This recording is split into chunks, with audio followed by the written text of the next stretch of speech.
कर लेते हैं, कर ली भाई, ऑन कर ली, ठीक है। तो ये समझ में आ गया। तो यहाँ पर अगर आपसे पूछे तो न्यूट्रॉन की खोज आप चैडविक लगाएंगे। अगर आपसे पूछा जाए कि न्यूट्रॉन की खोज तो चलो चैडविक हो गई, इलेक्ट्रॉन की किसने करी, तो थॉमसन ने करी। लेकिन अगर प्रोटॉन आ जाए तो प्रोटॉन में अगर आपको ऑप्शन गोल्डस्टीन नहीं मिलता तो ऐसी कंडीशन में आप रदरफोर्ड के पास जाएंगे, ठीक है। और अगर रदरफोर्ड ऑप्शन में नहीं है तो फिर किसके पास जाओगे, गोल्डस्टीन के पास जाओगे। और अगर दोनों ऑप्शन हो तब भी रदरफोर्ड के पास जाना, क्योंकि रदरफोर्ड ने प्रोटॉन नाम दिया था, ठीक है। पॉइंट क्लियर हुआ? Yes sir. चलो आपकी रिकॉर्डिंग हो रही है, अगर कोई डाउट हो तो बाद में रिकॉर्डिंग से देख लेना। गैस इंजन की खोज किसने करी थी? Sir Daimler. डेमलर, डेमलर ने पेट्रोल इंजन की खोज करी थी मैम, जिसको आप बोलते हो आगे चल के, हालांकि पेट्रोल इंजन का जो इनिशियल था ना वो गैसोलिन इंजन बोलते हैं उसको, ठीक है। गैसोलिन फॉर्म ऑफ इंजन था वो, कार्बोरेटर वगैरह इन्होंने ही बनाया था। तो डेमलर तो नहीं है आपका आंसर। चलो अब आपने बोला है तो इसको लिख लो कि डेमलर ने किसकी खोज करी है, तो कार्बोरेटर की, ठीक है। कार्बोरेटर की खोज करी है डेमलर ने। कार्बोरेटर जानते हो ना, पेट्रोल इंजन में जो कार्बोरेटर होता है, कार्बोरेटर एक ऐसा चैम्बर है जहां पे आपका एयर और जो फ्यूल है उसका मिक्सचर आता है और उसका कंबशन होता है, इंटरनल जो कंबशन है वो क्रिएट होता है, उसी को कार्बोरेटर कहते हैं, उस चैम्बर को बोलते हैं जहाँ पे ये पूरी की पूरी प्रोसेस चल रही होती है इग्निशन की, वो कार्बोरेटर होता है। और उसको खोजा था डेमलर ने, ठीक है। डेबी ने क्या करा, तो डेबी ने सेफ्टी लैंप होता है, आपने लैंप देखे होंगे बचपन में, है ना, जो जब खाना लाइट नहीं होती थी तो मम्मी उसी में खाना बनाती थी, सेफ्टी लैंप वगैरह में। तो सेफ्टी लैंप डेबी ने करे थे। उसके अलावा डीजल, डीजल इंजन जो था ना, डीजल ने खोजा था रुडोल्फ, इनका पूरा नाम है रुडोल्फ डीजल। स्पेलिंग देख लीजिएगा अगर कहीं मिस्टेक हो, कुछ बच्चे हो सकते हैं कि मुझे स्पेलिंग करेक्ट कर दें कभी कभी।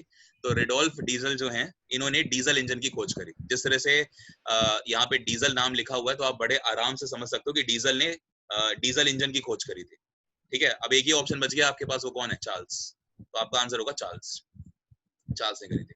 अच्छा इसमें भी एक ट्विस्ट है, चलो वो भी आपको बताता हूँ। पहले बताओ ये तीन ऑप्शन क्लियर हो गए, ये वाला, ये वाला और ये वाला। कार्बोरेटर की खोज करी थी डेमलर ने। कार्बोरेटर क्या होता है, जो पेट्रोल इंजन में आपका एक चैम्बर होता है जिसमें इग्निशन क्रिएट होता है, जिसको हम बोलते हैं कंबशन होना, ठीक है ना। डेवी ने क्या करा, सेफ्टी लैम्प की खोज करी थी। और डीजल ने, रुडोल्फ डीजल इनका पूरा नाम है, इन्होंने डीजल इंजन खोजा, ठीक। तो चार्ल्स ने क्या करा, देखो आपने कुछ लॉस पढ़े होंगे, रॉयल्स लॉ। कौन सा लॉ? भी पढ़ा था, बॉयल्स लॉ, चार्ल्स लॉ। हाँ बॉयल्स लॉ, चार्ल्स लॉ पढ़े थे ना। Yes sir. हाँ उसी की बात करो मैं। अरे मेरा मार्कर नहीं चल रहा, रुको एक मिनट। थर्मोडायनामिक्स में। हाँ ठीक है। एक होता है गैल्सुक लॉ, ठीक है। गैस से रिलेटेड एक चार्ल्स ने लॉ दिया था, गैल्सुक लॉ। उसका लॉ ये कहता है कि अगर प्रेशर कांस्टेंट है तो ऐसे टाइम पे जो वॉल्यूम होगा वो डायरेक्टली प्रोपोर्शनल होता है एब्सोल्यूट टेम्परेचर के, ये कहता है चार्ल्स लॉ। तो यही जो लॉ है ना, ये गैस इंजन में ये गैस साइकिल यूज होती है, इस साइकिल की बात हो रही है। वैसे अगर आपसे कोई पूछे कि गैस इंजन किसने डिस्कवर करा, आप बोलोगे ऑटो ने करा था, ऑटो, O-double-T-O, ऑटो थे, ठीक है। पूरा नाम मुझे याद नहीं है क्या था, आई गेस निकोलस ऑटो, ऐसे ऑगस्ट ऑटो। हाँ निकोलस ऑटो, ठीक है। तो निकोलस ऑटो ने गैस इंजन डेवलप करा, मतलब बॉडी की बात हो रही है, लेकिन गैस इंजन में जो गैस साइकिल होती है वो चार्ल्स ने बताई थी। तो इसलिए यहाँ पे गैस साइकिल की बात हो रही है एक तरह से। क्लियर हुआ पॉइंट? गैस इंजन जो है वो निकोलस ऑटो ने बनाया था, वो डिफरेंट चीज हो गई।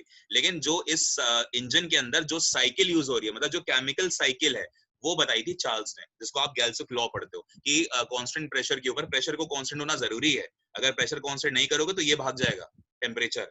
तो प्रेशर कांस्टेंट प्रेशर पे वॉल्यूम जो होता है वो एब्सोल्यूट टेम्परेचर के क्या होता है, डायरेक्टली प्रोपोर्शनल होता है। यही चार्ल्स का लॉ था और यही लॉ लगता है गैस इंजन में, ठीक है। अभी पॉइंट क्लियर है? बोलो। Yes sir. थोड़ा गहरा क्वेश्चन हो गया। वायुमंडल की अपेक्षित आर्द्रता मापी जाती है। अपेक्षित आर्द्रता को इंग्लिश में कहते हैं specific humidity.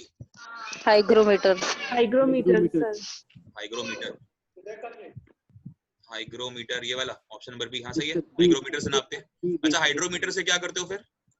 Relative density of milk या लिक्विड। मिल्क मत कहो, लिक्विड्स बोलो, ठीक है। मिल्क इसलिए नहीं करते क्योंकि मिल्क ना पायस सोल्यूशन हो जाता है, और पायस सॉल्यूशंस की जो आप कह लो जो ये होती है ना, क्या बोला था भी आपने, रिलेटिव डेंसिटी, वो ज्यादा होती है, ठीक है। तो इसलिए मिल्क जो है वो मेजरमेंट इतना अच्छा नहीं देता।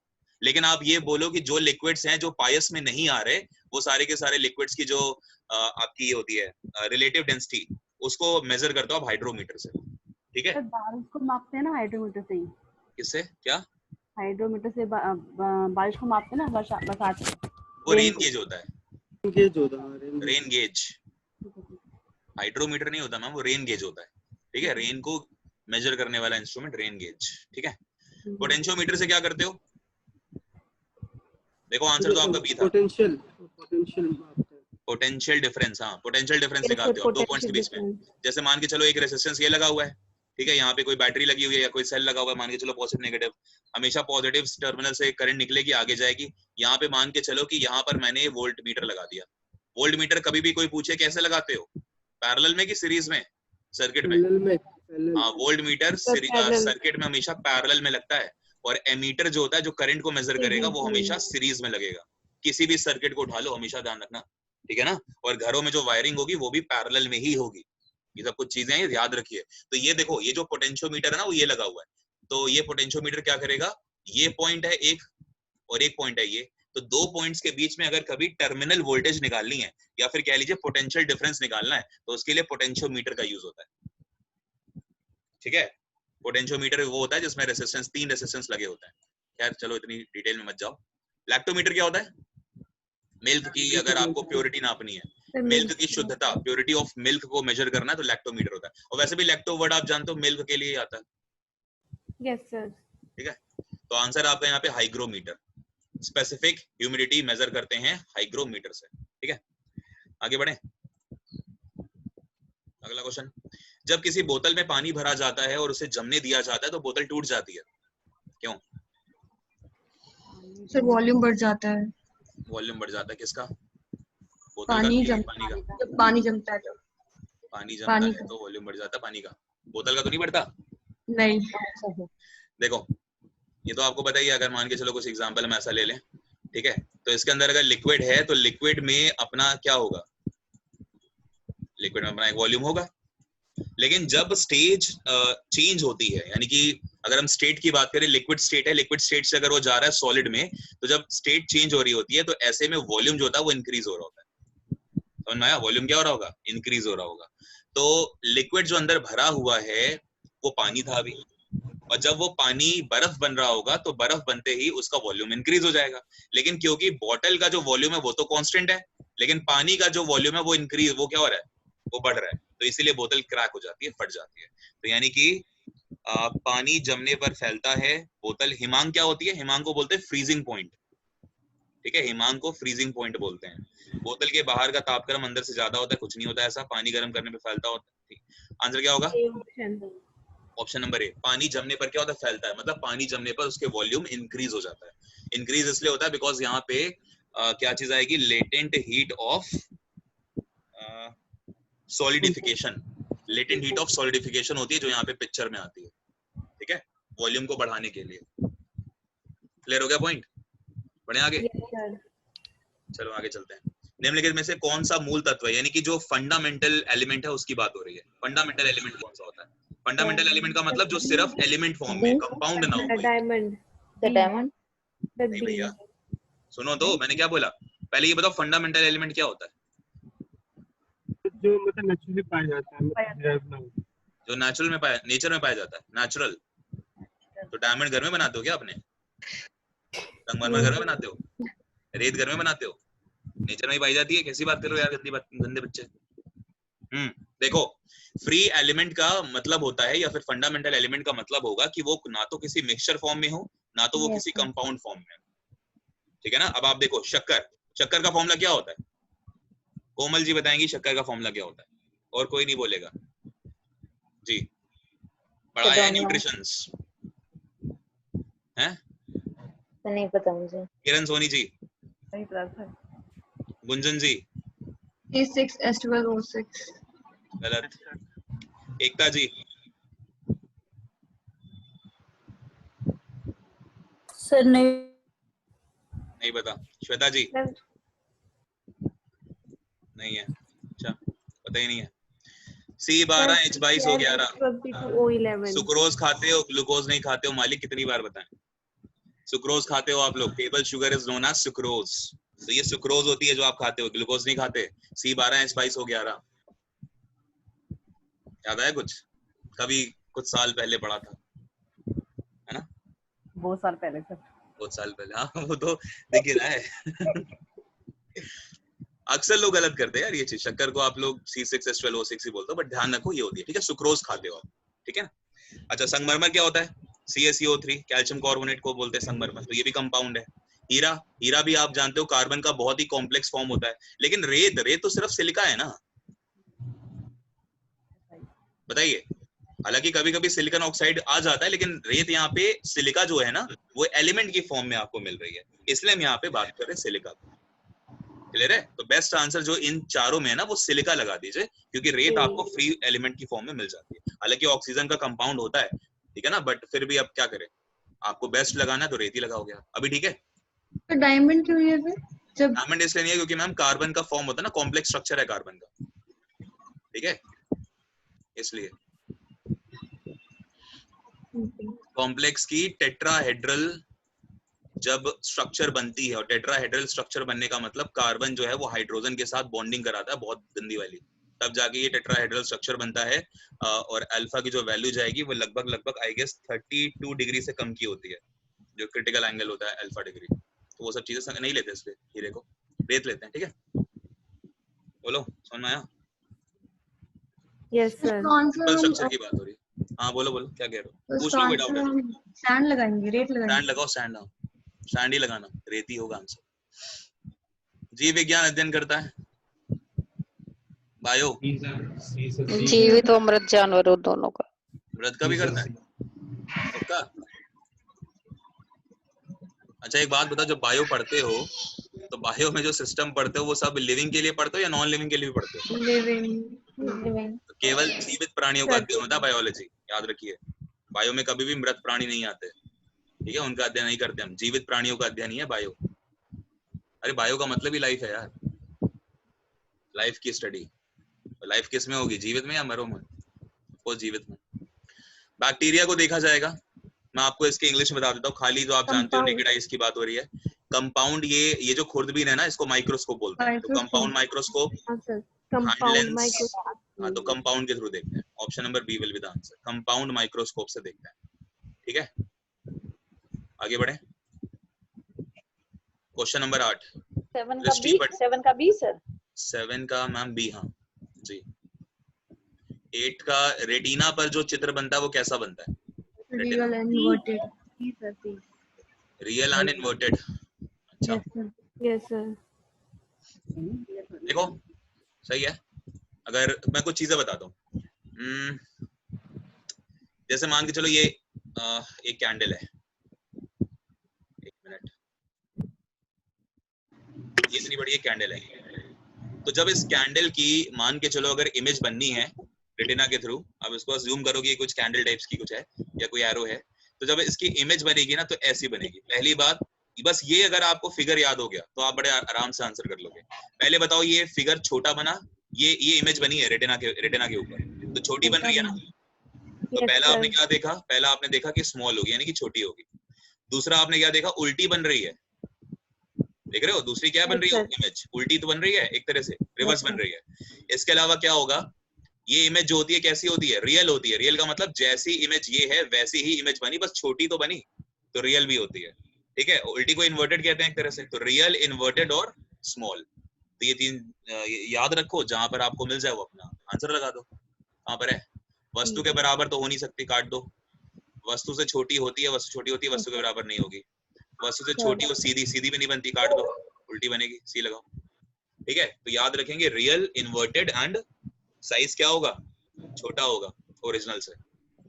वो अलग बात है कि आपकी ऑप्टिक जो नर्व्स होती हैं जो ब्रेन से कनेक्टेड हैं, आईज की जो नर्व्स जा रही हैं ब्रेन तक, वो क्या करती हैं, वो ब्रेन समझा लेता है उसको कि बेटा ये इतनी बड़ी होगी और ये सीधी देखो इसको, तो वो बस ब्रेन का वो चीज होती है। बाकी दिखती, हम जो चीज देख रहे हैं वो हमेशा उल्टी देखते हैं, मतलब उसकी, मतलब हम तो सीधा देखते हैं, उसकी इमेज हमेशा उल्टी बनती है रेटिना पे, ये आप ध्यान रखो। ब्रेन उसको सीधा करता है, ठीक है? बैक्टीरिया के बारे में कौन सा कथन सत्य है? पर कोई भी नहीं। कोई भी नहीं। जीवित व मृत की सीमा रेखा पर होते हैं, मतलब लिविंग और नॉन लिविंग के बीच का ब्रिज वायरस। वायरस होता है। वायरस होता है। वनस्पति और जानवर, यानी कि वनस्पति को वेजिटेशन बोलते हैं, जानवर को एनिमल बोलते हैं। तो वेजिटेशन और एनिमल के बीच में कौन होगा? यूग्लिना। नाम सुना है? यूग्लिना का नाम सुना है? Euglena no sir. नहीं सुना? तो यूग्लिना को बोलते हैं। स्पेलिंग देख लो क्या है, एक बार चेक कर लो, पता लगा फिर कुछ लोग बोलेंगे स्पेलिंग गलत लिख दी। देखो ऐसे ही कुछ होता है यूग्लिना। यूग्लिना की स्पेलिंग प्लीज बताएं मुझे क्या होती है। गरीब आदमी, मुझे स्पेलिंग नहीं आती। LE आएगा। LE आएगा, चलो ठीक है, thank you Kundan ji. Euglena में LE कर लो यहाँ पे, ठीक है। तो यूग्लिना कौन होता है? जो कि वेजिटेशन और एनिमल के बीच की कड़ी है, वो यूग्लिना हो गए। जैसे लिविंग और नॉन लिविंग के बीच की कड़ी को वायरस कहते हैं। ऐसे कह रहा है कि फूल देने वाली और फूल ना देने वाली, अच्छा जो आपके मतलब जो फ्लावर्स देंगे और जो फ्लावर्स नहीं देंगे, उनके बीच की जो कड़ी होती है उनको बोलते हैं एंजियोस्पर्म्स, ठीक है। जिम्नोस्पर्म्स और एंजियोस्पर्म्स के बीच की कड़ी होती है ये। तो ये लगाओ, डी लगाओ, कोई भी नहीं है गलत, डी होगा आपका आंसर, ठीक है। बैक्टीरिया एक्चुअली में कोई भी ब्रिज की तरह काम नहीं करता कभी भी, ठीक है, समझ में आया? Yes sir. मनुष्य आर्द्रता व गर्मी में परेशानी अनुभव करता है, यानी कि जब गर्मी है, समर्स का टाइम है और ह्यूमिडिटी है, तो क्या होगा, क्यों परेशानी होती है? ऑप्शन ऑप्शन नंबर सी, यानी कि पसीना आर्द्रता के कारण वाष्पित नहीं हो पाता। बिल्कुल ठीक है, Yes, sir. है ना। आप जानते हो कि अगर आपको स्वेटिंग जो है वो अगर ठीक करनी है, तो ऐसी कंडीशन में कंडेंसेशन का प्रोसेस होना जरूरी है और इवेपोरेशन का प्रोसेस होना जरूरी है। कंडेंसेशन तो बहुत खराब हो जाता है ना, क्योंकि आपका पानी जो है वापस आपके एनवायरनमेंट में आ जाएगा। तो क्या होता है, जब ह्यूमिडिटी होती है ना, तो इवेपोरेशन का प्रोसेस नहीं हो पाता। क्यों? क्योंकि हवा में ह्यूमिडिटी है, पानी का कंटेंट है। और इवेपोरेशन कब होगा? जब आपके स्किन के ऊपर पानी है, मतलब स्वेटिंग हो रही है और समर में गरम गरम हवाएं चल रही हैं, तो वो क्या करेंगे, वो इसको पानी, तभी तो यहाँ पे इवेपोरेट करके पानी उड़ेगा आपका। तो वो तो हो नहीं पाएगा ना, क्योंकि एयर आपकी गर्म है ही नहीं है, तो इसलिए वो प्रॉब्लम करेगा। तो पसीना आर्द्रता के कारण वाष्पित नहीं हो पाता, ध्यान रखिए, ठीक है। पोलियो का टीका किसने बनाया था? जॉन सल्क। हाँ, जॉन सॉल्क को जाता है, ठीक है। पोलियो का टीका बनाया था जॉन सॉल्क ने। आगे बढ़ते हैं, बाकी और भी नाम है आप लोग ये। अब जैसे सीरोलॉजी आएगा, सीरोलॉजी के जो ये थे, ये पॉल एयर लिच को बोला जाता है, सीरोलॉजी के फादर थे ये, ठीक है ना। ये सब कुछ पॉइंट है जो आप याद रखो। प्रेशर कुकर के अंदर का जो टेम्परेचर है वो बहुत हाई होता है। कभी प्रेशर कुकर आपको डिटेल में समझाऊंगा क्यों होता है ना। फिलहाल बताओ इसका आंसर क्या लगाया? सर सी लगाया आपने, यानी कि ऊपर के छेद पर रखा गया वजन व पकाए जाने वाले पदार्थ पर। नहीं भैया, गंदी बात। एरिया से रिलेटेड होता है। एरिया से रिलेटेड, हाँ तो एरिया आ रहा है ना। क्षेत्रफल बताओ कौन सा है? क्षेत्रफल तो कई सारे ऑप्शन में है ना। तो D होना चाहिए। डी होना चाहिए, ऊपर के छेद के केवल क्षेत्रफल पर। अच्छा sir B. Option number D.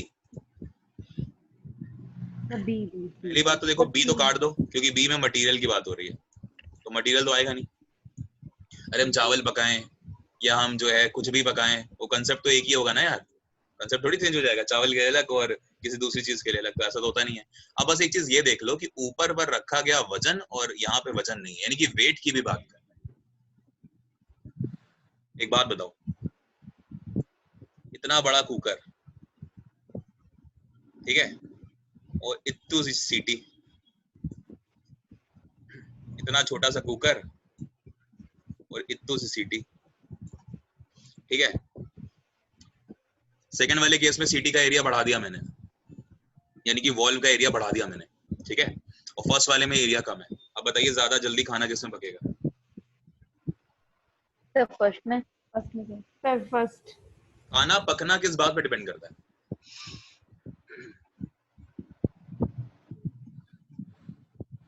चलो आप लोगों को परेशान नहीं करता ज्यादा।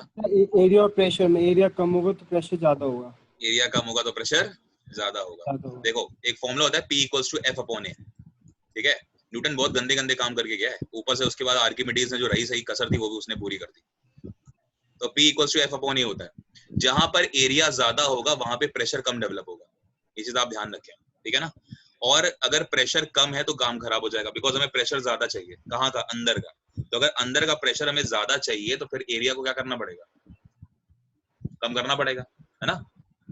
इसीलिए आप देखो कि आपकी जो सीटी है वो बहुत छोटी सी सीटी होती है, इतनी बड़ी सीटी नहीं लगाते कि इतना बड़ा एरिया हो जाए वॉल्व का और उसमें इतनी बड़ी सीटी फिट कर दें, नहीं, छोटी सी सीटी से काम हो जाता है। बिकॉज अगर हमें अंदर प्रेशर क्रिएट करना है, ज्यादा करना है, तो एरिया को वो छोटा कर दीजिए सीटी के वॉल्व का, अपने आप अंदर प्रेशर जो होगा वो मेंटेन हो जाएगा। और ये तो बहुत प्रैक्टिकल चीज है, आप जानते हो, ठीक है ना। लेकिन अब जब एरिया आपने कर दिया, उसके ऊपर रखा गया वजन। अब आप मुझे एक बात बताओ, जब बेटा प्रेशर रिलीज होता है तो सीटी का जो वजन है वो उतना होना चाहिए कि प्रेशर को वो उठा ले सीटी, या फिर इतना बड़ा ईंट आप रख दोगे इस वॉल्व के ऊपर, कुकर नहीं फट जाएगा? प्रेशर को रिलीज भी तो कराना है आपको, बताओ, प्रेशर रिलीज नहीं कराओगे क्या? हाँ सर। कराओगे ना। जब कुकर में चावल पकते हैं तो उसके बाद सीटी आती कि नहीं आती है? और जब 2-4 सीटियां अगर आ गई हैं तभी आपका मटेरियल अंदर बढ़िया कुकिंग होती है उसकी। तो ये बताओ, अगर आप इतना ज्यादा सीटी की जगह इतना बड़ा वेट रख दोगे तो क्या अंदर प्रेशर मेंटेन रहेगा? फट जाएगा No, कुकर, sir. इतना ज्यादा प्रेशर हो जाएगा। तो अब आप एक बात बताओ, क्या ऊपर वाली जो चीज थी, जो वेट है, वो यहाँ पे पिक्चर में नहीं आ रहा क्या? बिल्कुल आ रहा है। अगर आ रहा है तो ऑप्शन नंबर फर्स्ट सही करेंगे ना, कि ऊपर जो उसके ऊपर रखा गया वजन है उस पर तो डिपेंड करेगा। समझ में आ रहा है? बोलो। हाँ सर। बोल दिया करो, बोलते ही नहीं हो तुम लोग। ऑप्शन नंबर ए लगाना। विटामिन सी का सबसे उत्तम स्रोत कौन सा होता है? आंवला। ठीक है, आंवला लगाओ। चलो, इजी क्वेश्चन है। हृदय की धड़कन नियंत्रित करने में कौन सा तत्व आवश्यक है? मिनरल की बात हो जाए, मिनरल आपको पढ़ाया नहीं अभी मैंने।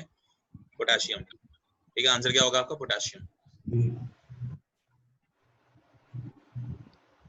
पृथ्वी के चारों तरफ अगर कोई सैटेलाइट है जो घूम रही है और उसमें से कोई अगर बॉल जो है वो बाहर फेंक दी जाए तो क्या होगा?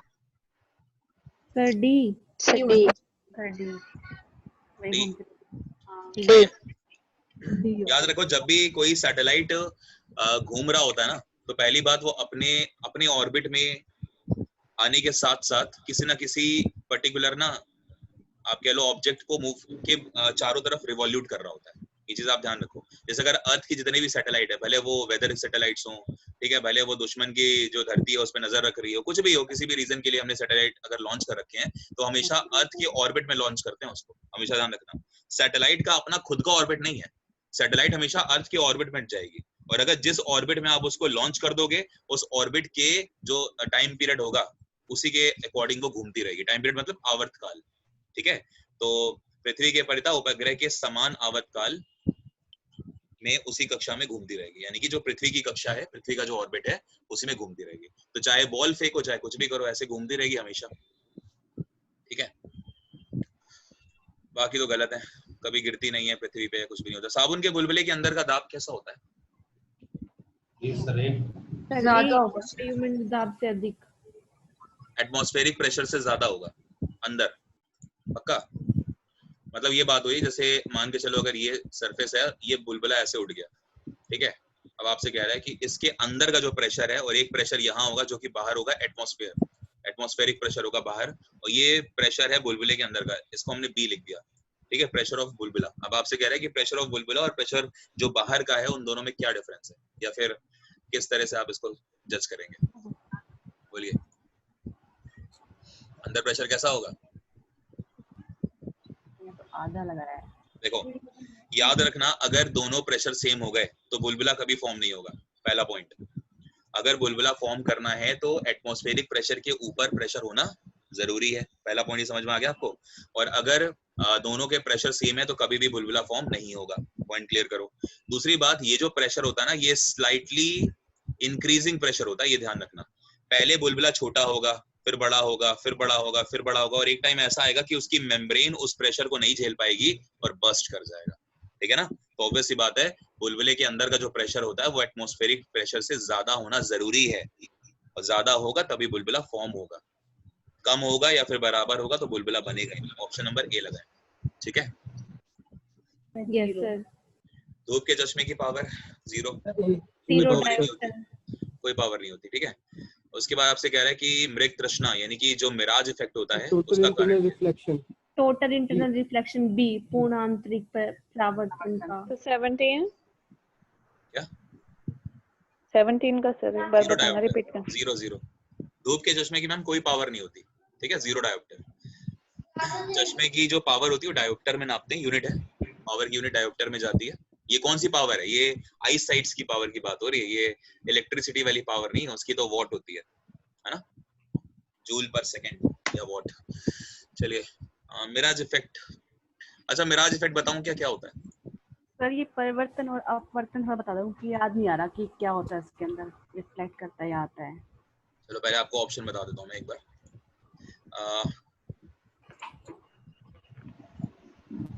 ऑप्शन में ये कह रहा है कि जो फर्स्ट वाला आप देख रहे हो ना, अपवर्तन, अपवर्तन को बोलते हैं इंग्लिश में रिफ्रैक्शन, आर। ठीक है, लिख दूं क्या? सर इंग्लिश नहीं, उसमें होता क्या था ध्यान नहीं आ रहा। तो क्या होता था? फिर मैं क्या कर रहा हूँ, मैं आपको लाइट पढ़ाऊंगा, डोंट वरी, मैं आपको लाइट पढ़ाऊंगा तो आपको अच्छे से पढ़ाऊंगा रिफ्रैक्शन क्या होता है। पूर्ण आंतरिक परावर्तन को कहते हैं TIR, टोटल इंटरनल रिफ्लेक्शन। ये L है। विक्षेपण का मतलब होता है एक तरह से, जो आपने देखा होगा ना, डिस्पर्जन हो जाता है। ठीक है, विवर्तन भी ऐसे एक फिनोमेना होता है जिसमें हम बोल सकते हैं कि स्कैटरिंग भी होती है। ठीक है ना, और साथ ही साथ में कुछ हद तक आपको वो क्या होता है, डिफ्यूजन, डिफ्यूजन का जो प्रोसेस होता है वो भी आपको मिलेगा, तो मिला के उसको विवर्तन कहते हैं। ठीक है, और क्या हो सकता है, एक होता है रिफ्लेक्शन होता है सिर्फ। ठीक है, ये एक फिनोमेना होता है। तो ऐसे करीब करीब 7-8 फिनोमेना होते हैं लाइट के अंदर। ठीक है, सब कुछ एक एक करके देखेंगे। स्कैटरिंग ऑफ लाइट भी एक, अगर आप डिफरेंट लेना चाहो तो ले सकते हो, वरना विवर्तन के अंदर भी स्कैटरिंग ऑफ लाइट आ जाती है कुछ हद तक। ठीक है, तो ये सब पॉइंट है। फिलहाल बस अभी के लिए ये समझ लो कि ये क्या होता है, मृग तृष्णा क्या होता है वो बता देता हूँ आपको। ठीक है, समझने की कोशिश करना, थोड़ा सा कंसेप्ट है, टिपिकल होता है। देखो मरीचिका, बताऊं? सर मरीचिका ना? हाँ, मृग मरीच का। ऐसे बताऊं, देखो मान के चलो ये पेड़ है, ठीक है, और यहाँ पे ये एक बंदा खड़ा है। ठीक, ये बंदा है। अब क्या हुआ कि इस बंदे को, जब ये बंदा रेगिस्तान में जाएगा, है ना, यानी कि इसको यहाँ पे मिट्टी वगैरह दिखेगी, बहुत रेत दिखेगी, और यहाँ पे चमक रहे हैं चाचा जी इस तरह से। तो अब ये क्या करेंगे, ये अपनी हीट फेंकेंगे, यानी कि अपनी लाइट एनर्जी फेंकेंगे। तो देखो क्या हुआ। उससे पहले अच्छा एक चीज और जानो, अगर ये समझनी है आपको तो एक चीज और जानो कि ये कार्टेशियन फॉर्म है, और अगर कभी कोई लाइट आ रही है, लाइट की कोई रे आई है मान के चलो, तो वो हमेशा इंसिडेंट रे होती है, आपतित किरण कहते हैं, इंसिडेंट रे कहते हैं उसको। ठीक है, और जो एंगल पे आती है वो हमेशा आई होता है, इंसिडेंट एंगल कहते हैं। और अगर कभी कोई इंसिडेंट रे आ रही है, वो भी कहाँ से, डेंसर से आ रही है और रेयरर में जा रही है। कहाँ जा रही है? डेंसर से आ रही है और रेयरर में जा रही है। तो याद रखिएगा हमेशा कि ये नॉर्मल होता है, इस नॉर्मल को हम M बोलते हैं, या कभी कभी कुछ बुक्स में आपको N मिल जाएगा, नॉर्मल। तो हमेशा वो नॉर्मल से दूर हटेगी। ठीक है, मतलब अगर ऐसे आई, ठीक है, तो कायदे से तो इसको ऐसे आना चाहिए था पूरा, ये पूरी ऐसे चली जाए, लेकिन ये ऐसे ना जाके नॉर्मल से दूर हट जाती है, मतलब ये नॉर्मल है तो नॉर्मल से दूर हट जाएगी। और अगर उल्टा देखोगे तो ऐसा हो जाएगा, मतलब अगर कभी रेयरर से डेंसर में आ रही है तो फिर क्या होगा, इधर आके नॉर्मल की तरफ चली जाएगी। ये कुछ पॉइंट्स होते हैं, है ना, कभी अच्छे से इसको लाइट में पढ़ने की कोशिश करिएगा। तो ये चीज यहाँ पे भी यही होती है कि सन से लाइट निकली, ये देखो रे आई, ये टकराई किससे आके, पेड़ से। बहुत बढ़िया, जब पेड़ से टकराई, अच्छा जब आप ये देख रहे हो ना, तो यहाँ पर क्या होता है, कई सारी लेयर होती हैं। ये लेयर पता है किसकी है? ये लेयर है एटमॉस्फेयर की, जिसमें गरम गरम हवाएं हैं। गरम गरम कैसे हैं उसको भी समझो। अगर आप कभी रेत को टच करोगे तो ये वाली बहुत गर्म होगी, ये वाली लेयर बहुत ज्यादा मतलब गर्म होगी वाली लेयर। ऊपर वाली थोड़ी ठंडी होगी, ऊपर वाली थोड़ी और ठंडी, फिर और ठंडी, फिर और ठंडी, यानी कि ऊपर जैसे जाओगे तो लेयर्स आपको ठंडी मिलती जाएंगी। यानी कि हम कह सकते हैं कि ऊपर अगर ठंड बढ़ रही है तो मीडियम कैसा हो रहा है, डेंसर हो रहा है, और नीचे अगर आओगे तो मीडियम रेयरर हो रहा है। ये चीज ध्यान रखना, जितना मीडियम, जितना हॉट होगा वो उतना रेयरर मीडियम में आ जाएगा, और जितना ऊपर जाओगे उतना डेंस हो जाता है वो। डेंस का मतलब उसकी डेंसिटी बढ़ जाएगी। डेंसिटी बढ़ने का मतलब है कि उसमें जो एयर है ना, उसमें ह्यूमिडिटी बढ़ रही है, एक तरह से आप वो कह सकते हो। तो ये चीज होती है। तो जब यहाँ से आया, जब रे आती है यहाँ पे, तो ये टकराती है और ये यहाँ पर आएगी, पहली वाली लेयर में टकराएगी। अब आप देखो डेंसर ये था, ये मीडियम डेंसर है ना, और अगला वाला जो मीडियम है वो इस वाले के कंपैरिजन में थोड़ा रेयरर है। तो यहाँ पे जब आप नॉर्मल बनाओगे तो ये ऐसे ना आके ये इधर जाएगी, फिर ऐसे ही आगे, इसको आना चाहिए था ऐसे, लेकिन ये ऐसे ना जाके ये और इधर जाएगी, फिर ऐसे नॉर्मल से फिर दूर हटेगी, फिर नॉर्मल से दूर हटेगी, और एक टाइम आएगा आखिरी वाली लेयर पे आके ये आके गिरेगी। जब ये यहाँ पर आके गिरेगी तो एक पॉइंट ऐसा होगा कि अब ये रिफ्लेक्ट होके आएगी कहाँ पे, नीचे। ये ऐसे होना चाहिए, अगर ये ऐसे चली जाती तो ये नॉर्मल रिफ्लेक्शन हो जाता है, लेकिन ये ऐसे ना होके ये क्या होती है, ये सीधा आती है मेरी आंखों के ऊपर। और जब ये मेरे आंखों के ऊपर आएगी तो इसने पता क्या करा, इस लाइट ने ये पूरा का पूरा एंगल ट्रैवल कर लिया, ये वाला एंगल, और जब ये एंगल ट्रैवल करती है, इसी एंगल को बोलते हैं हम लोग कि ये क्रिटिकल एंगल से ज्यादा हो गया। तो जब आपकी जो रिफ्लेक्टेड रे होती है वो नॉर्मल के साथ 90 डिग्री का एंगल बनाते हैं, उसको आप क्रिटिकल एंगल बोलते हो लाइट में या लाइट टॉपिक के अंदर। और जब ये क्रिटिकल एंगल ज्यादा हो जाता है तो फिर ये सीधा मेरी आंखों पे आती है। और लाइट की सबसे अच्छी एक प्रॉपर्टी ये है कि वो हमेशा एक सीधे मतलब मोड में ट्रैवल करेगी। तो सीधे मोड में ट्रैवल करने का मतलब ये है कि मुझे ये लाइट जो मेरी आंखों में पड़ी, ये मुझे जमीन पे कुछ ऐसी दिखेगी, है ना, ये लाइट मुझे जमीन पे कुछ ऐसी दिखेगी, ये जो मेरी आंखों में पड़ी थी। और जब लाइट यहाँ दिखेगी तो ये लाइट में पता क्या दिखेगा, ये लाइट में मुझे उल्टा पेड़ दिखेगा ऐसे, ये लाइट में ऐसा पेड़ दिखेगा। मैंने आपको बताया था कि उल्टा बनेगी इमेज। और यहाँ पर ये जैसे पेड़ उल्टा बन रहा है, ऐसे ही ऊपर क्या थे, ऊपर ढेर सारे बादल थे। तो ये बादल भी मुझे उल्टे दिखेंगे यहाँ पे बने हुए, और यही बादल ही होते हैं एक्चुअली में जो आपको दिखते हैं। इसी को मिरर इफेक्ट कहते हैं। और ये बादल की ही इमेज होती है जो आपको एज अ वाटर प्रतीत होती है, जो कि होता नहीं है एक्चुअली, ये होता है पूरा मिरर इफेक्ट। तो मिरर इफेक्ट होने के लिए याद रखो कि टोटल इंटरनल, और ये जब ये पूरा का पूरा एंगल ट्रैवल कर जाती है, इसी को हम TIR बोल रहे हैं। तो टोटल इंटरनल रिफ्लेक्शन ही आपका रीजन होता है मिरज के लिए।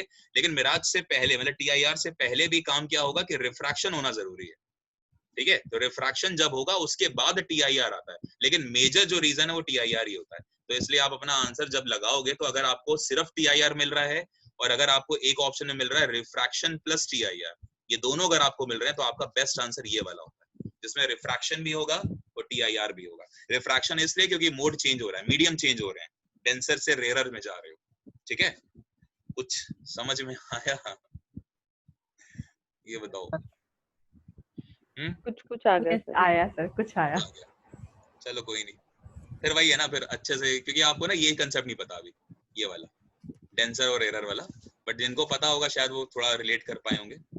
कोई नहीं, आगे बढ़ते हैं।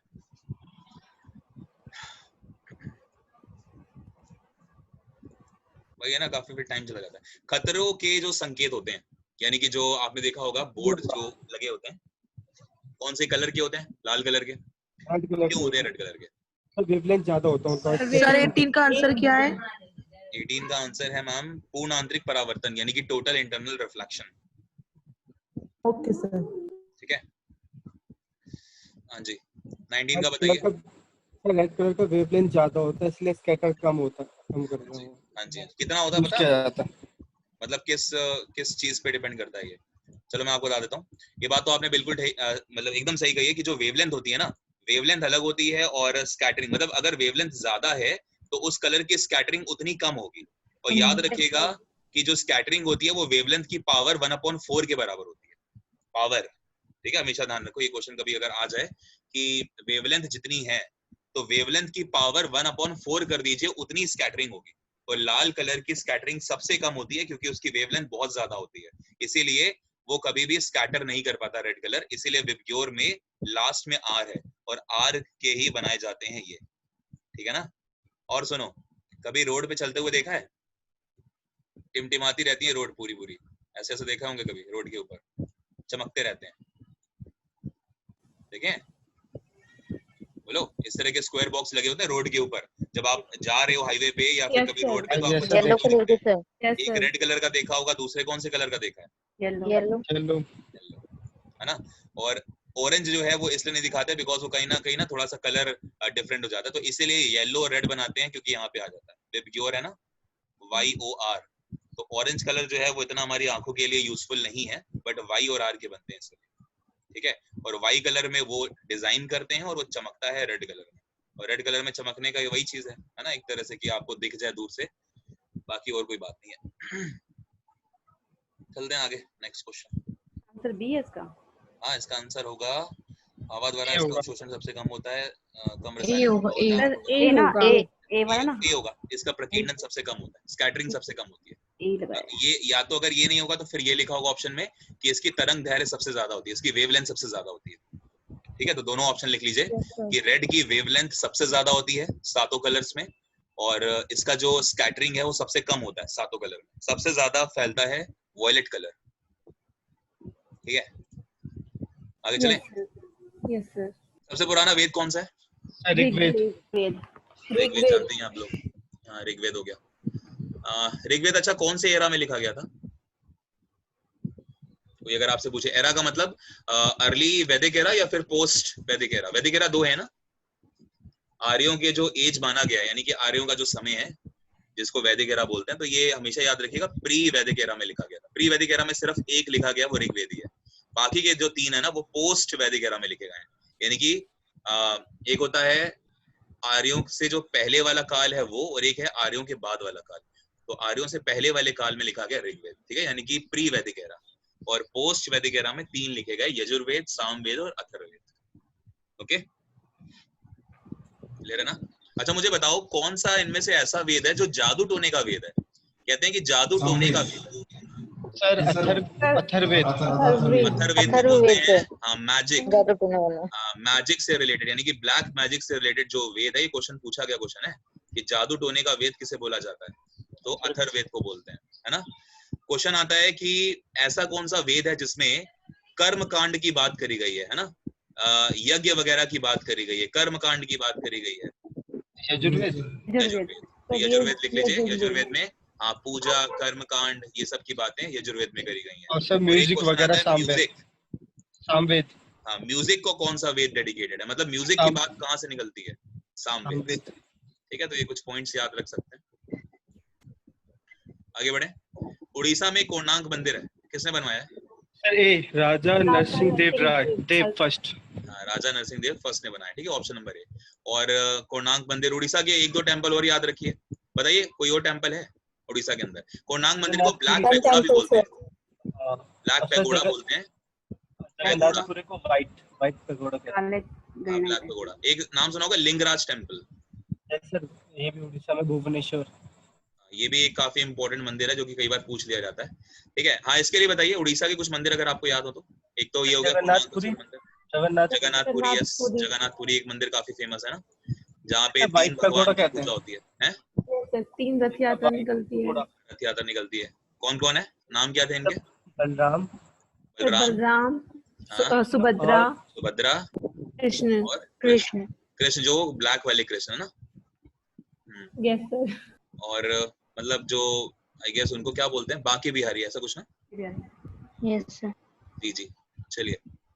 और क्वेश्चन क्या बन सकता है कोणार्क से? अच्छा ये पूछेगा कि उड़ीसा का कोणार्क मंदिर कौन सी शैली में है, तो याद रखिएगा नागर शैली, है ना। नॉर्थ के जितने मंदिर हैं वो सब नागर शैली में बने हुए हैं, और जो साउथ के जितने मंदिर हैं वो सब द्रविड़ शैली में बने हैं। और साउथ में अगर आप केरला और कर्नाटक और तमिलनाडु के मंदिरों की बात करो तो ये वेसर शैली में। वेसर शैली क्या होती है? जो नागर प्लस द्रविड़ शैली का मिक्सचर होता है उसको वेसर शैली कहते हैं, ठीक है। तो 3 शैली हैं, नागर, द्रविड़ और वेसर। ये जो मंदिर है आपका ये नागर शैली में बना। शैलियां होती है मंदिर को बनाने की अलग अलग। टेम्पल्स पढ़ाया था मैंने आपको, आंसर होगा ये वाला। अंकोर वाट का विष्णु मंदिर कंबोडिया, ठीक है, बिल्कुल कंबोडिया में मिलेगा। और ये याद रखिए ये एकमात्र विष्णु मंदिर है, ठीक है। और इसके अलावा कंबोडिया की कैपिटल तो आपको पता ही है,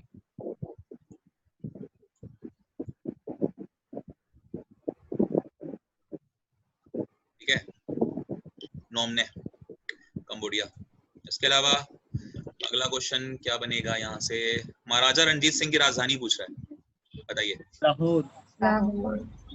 लाहौर, ठीक है। हाँ, फेमस, बहुत फेमस, मतलब कह लीजिए कि कई बार क्वेश्चन ये पूछा गया, फेवरेट क्वेश्चन है ये आयोग का। लाहौर आंसर होगा।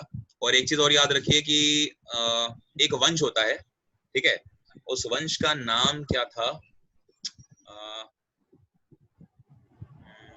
सुकर चकिया, यस, SUKAR, सुकर, CHAKIA, याद कर लीजिए। सुकर चकिया वंश के थे ये, ठीक है, सुकर चकिया वंश के थे ये। कौन? महाराजा रणजीत सिंह।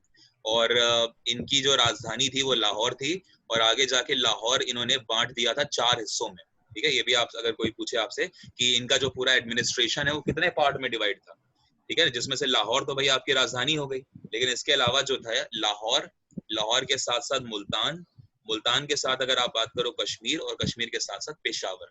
ये 4 राज्य थे जिसमें इनका पूरा का पूरा राज्य बटा हुआ था, और इसमें से लाहौर इनकी कैपिटल थी, ठीक है।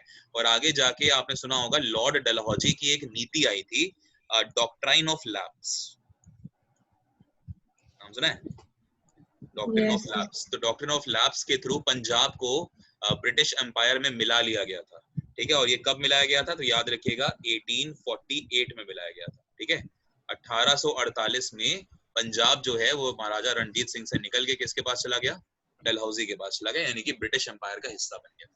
हालांकि फिर बाद में ये फिर से स्वतंत्र हो गए थे, वो चीजें अलग हैं, छोड़िए। खैर, इसके अलावा नेक्स्ट क्वेश्चन देखो, मीराबाई समकालीन थी, मीराबाई किसकी कंटेम्परेरी है? ये क्वेश्चन पूछा गया है। तुलसीदास सर।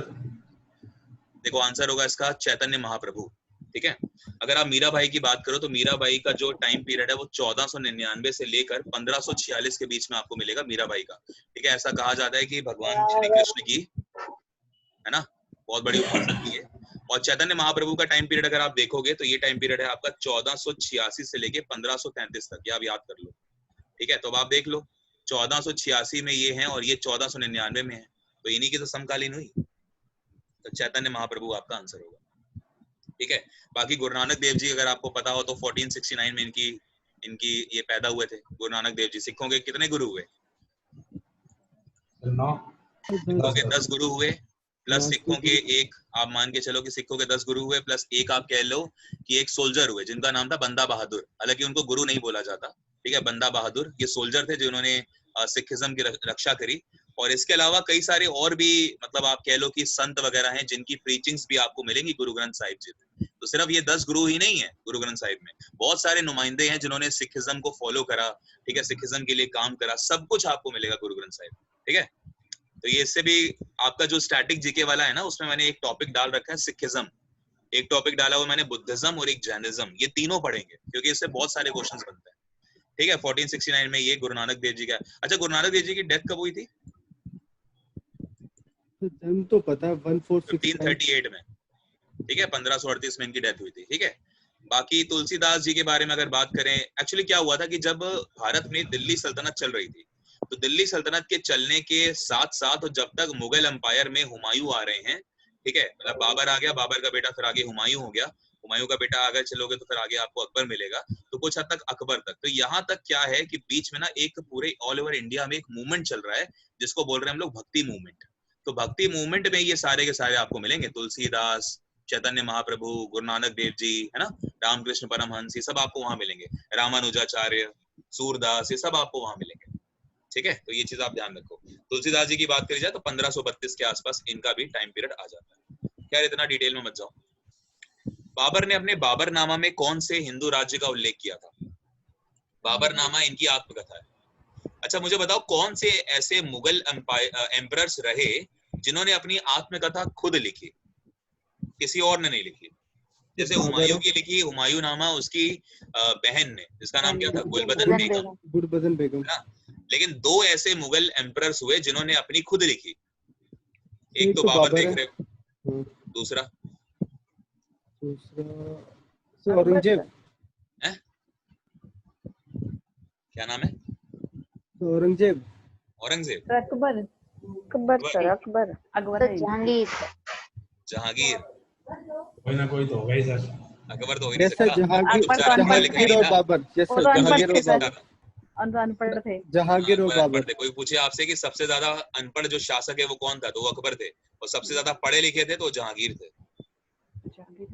ठीक है, जहांगीर जो थे वो सबसे ज्यादा पढ़े लिखे थे। और हालांकि औरंगजेब को भी कुछ बुक्स दिखाती हैं कि उसको भी काफी नॉलेज थी, और चित्रकला वगैरह का जहांगीर को बहुत अच्छा अनुभव था, पेंटिंग वगैरह का, है ना। इसलिए जो मंसूर नाम के जो वो हुए पेंटर हुए, वो जहांगीर के दरबार में हुए। जहांगीर ने डेथ भी करवा दी एक सिखिज्म के गुरु के। कौन से गुरु जी की हत्या करवाई थी जहांगीर? पढ़ा लिखा कौन था सबसे ज्यादा? सर गुरु तेग बहादुर। गुरु तेग बहादुर जी। क्या अभी कोई कुछ पूछ रहा था? सर पढ़ा लिखा कौन था सबसे ज्यादा? पढ़ा लिखा कौन था सबसे ज्यादा? जहांगीर और औरंगजेब के लिए कहा जाता है पढ़ा लिखा। सबसे ज्यादा अनपढ़, वैसे क्वेश्चन अनपढ़ के लिए आता है, अनपढ़ के लिए अकबर का ही नाम फेमस है अकबर जी। अनपढ़ के ही क्वेश्चन आता है, पढ़ा लिखा के लिए तो नहीं है, क्योंकि जब आप इनके बारे में पढ़ते हो ना, तो जब पढ़ोगे तो फिर ये समझ में आता है कि यार इनको ये भी नॉलेज थी, उनको एडमिनिस्ट्रेशन भी आता था, मतलब बहुत सारी चीजें। तो इसलिए जहांगीर और औरंगजेब को मतलब बोला जाता है, ठीक है, एक तरह से पढ़ा लिखे में। सर फिर भी मान बन गया वो। क्या? अकबर फिर भी मान बन गया सर, अनपढ़ था। हाँ वो तो है, तो उसकी नीतियां बहुत अच्छी थी ना, इसलिए आंसर होगा मेवाड़। ठीक है, याद रखेंगे। तो मेवाड़। अच्छा, एक और है, दो मतलब राज्यों के नाम मिलते हैं, एक मेवाड़ है और एक है विजयनगर एम्पायर, ये भी लिख लीजिए। बाबरनामा में 2 एम्पायर के नाम मिलेंगे, एक विजयनगर एम्पायर जो कि आपको साउथ इंडिया में मिलेगा, ठीक है, विजयनगर एम्पायर, और एक है मेवाड़। तो बाबरनामा में दो राज्यों के नाम मिलते हैं, ठीक है ना। लेकिन क्योंकि उसने आपसे पूछा हिंदू राज्य, तो हिंदू राज्य आपका मेवाड़ था, लेकिन विजयनगर जो था वो हिंदू राज्य नहीं था, ठीक है ना। ये आप मान के चलिए यहाँ पे साउथ इंडिया था ये, तो ये हिंदू नहीं थे, ठीक है।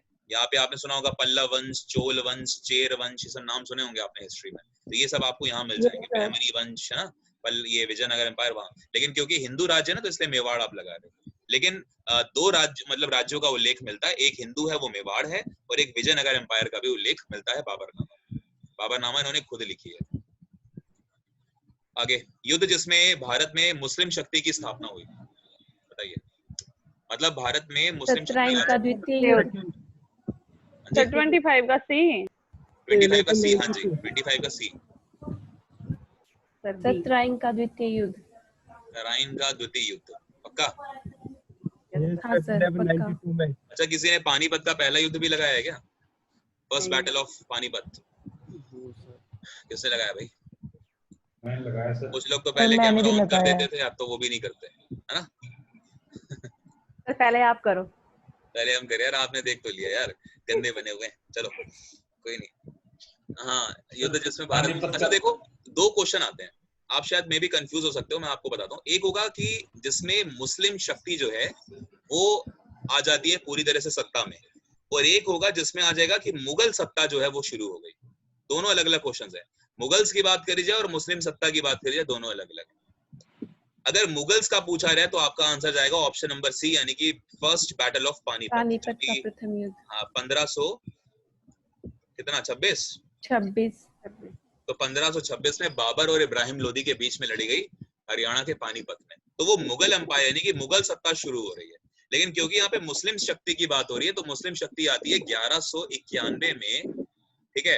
एक युद्ध होता है, उसका नाम है तराइन का फर्स्ट बैटल ऑफ तराइन, ठीक है। ये चीज आप ध्यान रखें। और ये किसके किसके बीच में लड़ा जाता है? तो मोहम्मद गौरी है एक तरफ, दूसरी तरफ है पृथ्वीराज चौहान। पृथ्वीराज चौहान से एक बहुत बड़ी गलती हुई कि मोहम्मद गौरी को हराने के बाद जिंदा छोड़ दिया, ठीक है। अगले साल ही जयचंद के साथ ये मिला, ठीक है। जयचंद कौन थे? संयोगिता के फादर थे, यानी कि पृथ्वीराज चौहान की बीवी थी संयोगिता, और उनके फादर थे जयचंद, या कह लीजिए पृथ्वीराज चौहान के ससुर थे जयचंद। तो उनके साथ मिलके गौरी ने फिर से एक योजना बनाई और हुआ तराइन का सेकंड बैटल 1192 में।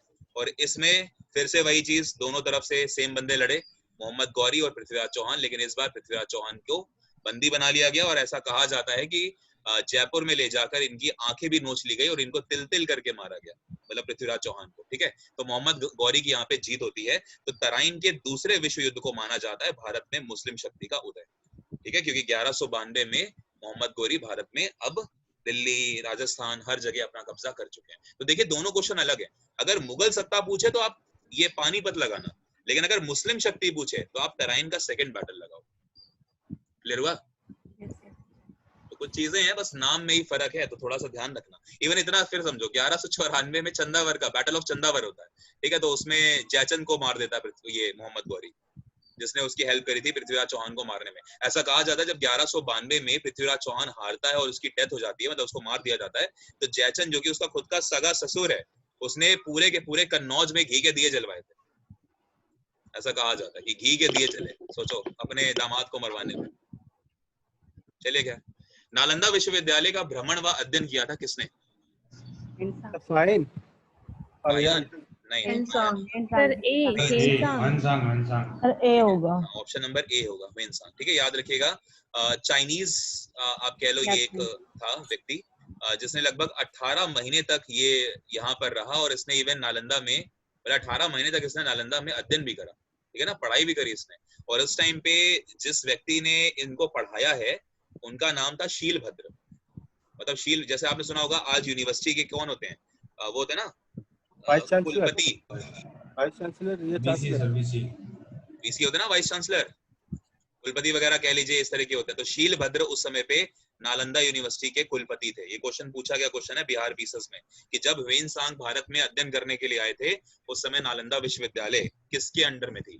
तो शीलभद्र के अंडर में थी, ठीक है। ये आप ध्यान रखो। बाकी हाँ जी सर, अभी कितने क्वेश्चन डिस्कस करेंगे आप? कितने करेंगे? आप लोग बताओ। एक्चुअली सर काफी टाइम से मोबाइल यूज कर रहे हैं, इरिटेशन हो रहा है इसमें।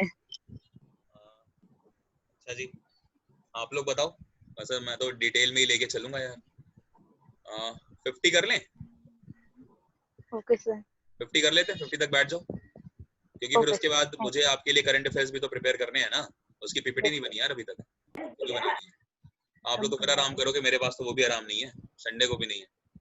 चलो खैर, सिंधु घाटी सभ्यता लोथल गुजरात में है। सर लोथल उसने पूछा कि गुजरात। कौन सा लोथल स्थान होगा भारत में सर। है। हाँ, तो भारत में लोथल है। हड़प्पा गुजरात कहाँ पर में। है? हड़प्पा पंजाब में है, लेकिन ये पंजाब में। पंजाब अपना वाला नहीं, पाकिस्तान वाला। अच्छा, पाकिस्तान में पाकिस्तान पंजाब। वाला सर। मोहनजोदड़ो जो है ये सिंध में है, सिंध में है। ठीक है। Yes sir. लोथल आपका गुजरात में आ गया, तो यही आपका आंसर हो जाएगा।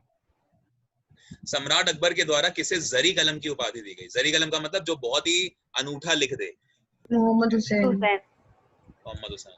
अच्छा, एक थे ये क्या नाम है, अब्दुस्मद। इनको पता है किसकी दी गई थी? इनको शीरी कलम की दी गई थी। ये भी क्वेश्चन आ सकता है, शीरी कलम की उपाधि किसे दी गई? ये लिख लो, शीरी कलम की उपाधि अकबर ने दी थी अब्दुस्मद को, और मोहम्मद हुसैन को इन्होंने दी है जरी कलम की, ठीक है। बाकी तो ये दोनों इनके टाइम में नहीं है। आगे आओ, हर्ष के टाइम की बात हो रही है, और हर्ष के समय की जो सूचनाएं हैं, मतलब जो इनके टाइम की चीजें हैं, वो कौन सी पुस्तकों में आपको मिलेंगी? मतलब किस व्यक्ति ने वो पुस्तकें लिखी हैं? हर्ष के बाण टाइम, भट्ट। हर्षवर्धन की बात हो रही है। हरीशेन। बाण भट्ट। कलहन। वाण भट्ट, सही है, वाण भट्ट होगा, है ना ऑप्शन नंबर। तो वाण भट्ट तो ऑप्शन में नहीं ना, ऑप्शन नंबर डी लगाओ फिर, ऑप्शन नंबर डी, ठीक है। क्योंकि देखो, ये जो कालिदास है, कालिदास किसके टाइम में आपको मिलेंगे? चंद्रगुप्त मौर्य के टाइम पे आपको मिलेंगे, है ना, कालिदास। इसके अलावा हरिशेन भी आपको चंद्रगुप्त मौर्य के टाइम पे मिलेंगे। कल्हण जो है ये आपको 12वीं जो एडी चल रही है, यानी कि 12वीं सेंचुरी एडी, वहां पर आपको मिलेंगे कश्मीर में, ठीक है। कश्मीर में आपको मिलेंगे ये कल्हण, और वाण भट्ट हैं जो आपका आंसर होगा, ठीक है। वाण भट्ट ने, अच्छा एक इनकी बुक भी है, हर्षचरित, नाम सुना होगा आपने। हर्षचरिता। तो हर्षचरित वाण भट्ट ने लिखी है ना, इसलिए वाण भट्ट ने इनके टाइम की पूरी जो घटनाएं हैं वो चरितार्थ करी हैं। ये चीज आप समझेंगे। मुगल कालीन भारत में राज्य की आय का प्रमुख स्रोत क्या था? मतलब मेन जो रेवेन्यू का सोर्स था। हर नहीं, भू राजस्व। राजस्व। भू राजस्व। लैंड रेवेन्यू, लैंड रेवेन्यू जो था वो सबसे ज्यादा था, ठीक है। औरों से भी आता था, लेकिन अकबर के टाइम पे ये बिल्कुल खत्म कर दी गई थी, ठीक है, लूट वगैरह। इवन अकबर ने तो बहुत सारा काम भी करा। चलो आगे। दक्षिण में बहमनी राज्य के संस्थापक कौन थे? बहमनी एक है, ये बहुत बार क्वेश्चन पूछा है यार। हसन गंगू सर। हसन गंगू, याद रखो, बहुत इंपॉर्टेंट है। हसन गंगू आंसर जाता है, ठीक है। दक्षिण में बहमनी राज्य हसन गंगू ने बनवाया। अष्टप्रधान मंत्रिमंडल किसके समय में था? शिवाजी। शिवाजी। शिवाजी में अगर आपने सुना हो तो आठ मतलब 8 करोड़ बताया होते जाता सर उसमें। है। हाँ हाँ, 8 नाम पता है आप लोगों को? जैसे मैं आपको बताऊं, अमात्य होते थे, है ना। अमात्य के अलावा वाक्या नवीस होते थे, सरे नौबत होते थे, न्यायाधीश थे, है ना। इस तरह से टोटल 8 हुआ करते थे, और उन 8 का अपना अलग अलग काम होता था। जैसे अकबर के कितने रत्न बताए जाते हैं? 9, है ना। तो ऐसे 9 के अपने अपने काम है। जैसे बीरबल का कोई काम था, मुल्ला दो प्याजा का कोई काम था, अबुल फजल का कोई काम था, फैजी का कोई काम था, है ना। इस तरह से ये सब आपको नाम याद रखने हैं, पूछ लेते हैं यार कभी कभी कि किसका काम क्या था, है ना। जैसे एक आता है टोडरमल, टोडरमल बहुत पूछते हैं कि टोडरमल का काम क्या था अकबर के मंत्रिमंडल में? तो मतलब एडमिनिस्ट्रेशन था कुछ। यस सर, एडमिनिस्ट्रेशन का काम एडमिनिस्ट्रेशन का काम है। अगला कह रहा है, अमीर खुसरो किसके दरबारी कवि थे? अलाउद्दीन खिलजी। आपने मूवी भी देखी होगी, खुसरो साहब यहीं पर हैं। अच्छा, खुसरो के बारे में पता है क्या बोला जाता है? देखो, दिल्ली सल्तनत चल रही है, और दिल्ली सल्तनत पे शासन हो रहा है गुलाम वंश के बाद किसका? खिलजी वंश, ठीक है। गुलाम के बाद खिलजी आते हैं, मतलब सेकंड शासन हो रहा है। उसके बाद खिलजी के बाद कौन आएंगे? तुगलक। तुगलक के बाद सैयद। सैयद के बाद लोधी। ठीक है। तो ये 5 वंश दिल्ली सल्तनत पे शासन करते हैं। तो ऐसा कहा जाता है कि खुसरो साहब ने टोटल 6 राजा हुए, मतलब 6 सुल्तान हुए जिनका टाइम पीरियड देखा। ये क्वेश्चन आता है कि अमीर खुसरो मतलब कौन से ऐसे व्यक्ति हैं, इतिहासकार रहे, जिन्होंने सबसे ज्यादा समय तक दिल्ली सुल्तानों के शासन को देखा है। तो अमीर खुसरो हैं वो, जिनको बोला जाता है parrot of India. Parrot of India यानी कि तोतिए हिंद, तोता ए हिंद बोलते हैं, पैरट ऑफ इंडिया। कहाँ पैदा हुए हैं? यूपी में पैदा हुए हैं, एटा जिले में। यूपी का एक जिला है एटा, वहां पे पैदा हुए थे ये, ठीक है ना। और कुछ इनकी एक आध दो अगर बुक्स की बात करी जाए तो आपने सुना होगा एक बुक थी इनकी तारीखे अलाई, मैं लिख देता हूँ, ये किताब पूछी गई है कि तारीखे अलाई जो किताब है वो किसने लिखी। तो तारीखे अलाई बुक है, ये अमीर खुसरो ने लिखी। इसके अलावा कोई अगर इनकी बुक आपसे पूछे तो तुगलकनामा, तुगलकनामा क्वेश्चन पूछा जाता है, तुगलकनामा किसने लिखी, वो भी इन्होंने लिखी है। तो ये एक दो किताबें हैं जो आपको याद रखनी, लिखी तो बहुत सारी हालांकि, है ना, ये आप ध्यान रखोगे, ठीक है। जैसे एक है ख्वाजा नूह फतेह, ऐसे करके एक किताब है, वो भी इन्होंने लिखी है। इतना अंदर नहीं जाते, चलो आप नेक्स्ट बताओ, कौन सा चोल प्रशासन की विशेषता थी जी? ग्राम प्रशासन स्वायत्ता। ग्राम प्रशासन स्वायत्ता। ये है ग्राम प्रशासन की स्वायत्ता, ठीक है। यानी कि इस टाइम पे क्या हुआ था कि जो विलेज लेवल पे जो पंचायतें थी वो शुरू हो गई थी, मतलब पंचायत नहीं कह सकते, वैसा जो आज पंचायत आप देखते हो, ठीक है, मंडल लेवल पे, जिला मंडल लेवल पे, ग्राम पंचायत में, प्रधानी में, तो कुछ वैसा ही सिस्टम इस टाइम पे भी था, जो कि इनके प्रशासन की एक बहुत अच्छी विशेषता थी। मतलब अगर आपको कोई नॉर्मल, अगर आपको प्रॉब्लम हो रही है तो आपके पास एक बॉडी है जिसमें आप जाके अपनी बात रख सकते हो और वो आपको कहीं ना कहीं न्याय दिलाने की बात करती है, ये नहीं कि सीधा सुप्रीम कोर्ट चले जाओ। अब आपको सोचो अगर भारत में लोक अदालतें, ठीक है, ये जो आपकी नीचे वाली जितनी भी अदालतें होती हैं, कोर्ट होते हैं, ये सब ना हो तो सभी सिर्फ एक सुप्रीम कोर्ट हो तो पागल हो जाए सुप्रीम कोर्ट 121 करोड़ को झेलते झेलते, तो फिर वो क्या होगा कि पूरी चरमरा जाएगी सत्ता, है ना, एक तरह से। चलो आगे नेक्स्ट चलते हैं। कर्नाटक युद्ध किनके बीच में लड़ा गया? अंग्रेज एंड फ्रांसीसी। हाँ, तो ब्रिटिशर्स और फ्रेंच के बीच में लड़ा गया था। टोटल 3 वॉर होते हैं कर्नाटक के, ठीक है ना। इसके अलावा मध्यकालीन भारत में कौन से यशस्वी विधिवेत्ता थे? सर 36 का क्या आंसर था? Option number A, Anglo French war, 3 हुए थे टोटल, एंग्लो फ्रेंच वॉर। हाँ जी। निम्नलिखित में से कौन से मध्यकालीन भारत के यशस्वी विधिवेत्ता को बोलते हैं जो लॉ ऑफिसर थे, मतलब लॉ, बहुत अच्छी लॉ की इनको जानकारी थी, विधि का मतलब लॉ, LAW। विज्ञानेश्वर, इनकी किताब काफी फेमस है,